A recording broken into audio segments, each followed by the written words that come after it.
जो सुनो वो बोलो।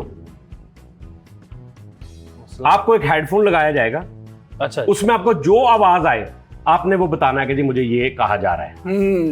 इंटरेस्टिंग।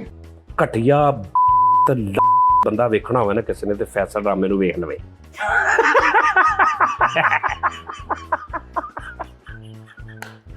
ਇਹ ਚ ਕੀ ਹੈ? हंस के दिखा। ਉਹ ਬੜਾ ਕੀ ਹਾਸਾ ਨਿਕਲ ਆਇਆ। चल चल चल, सही तरह कह, सही तरह कह, सही तरह ਬਾਤ ਆਂਦੀ चल चल कह। ਕਹਿੰਦਾ ਕਿਸੇ ਨੇ ਘਟਿਆ ਜਾਲ ਖੱਚ ਤਰੀਰ ਬੰਦਾ ਵੇਖਣਾ ਤੇ ਫੈਸਲ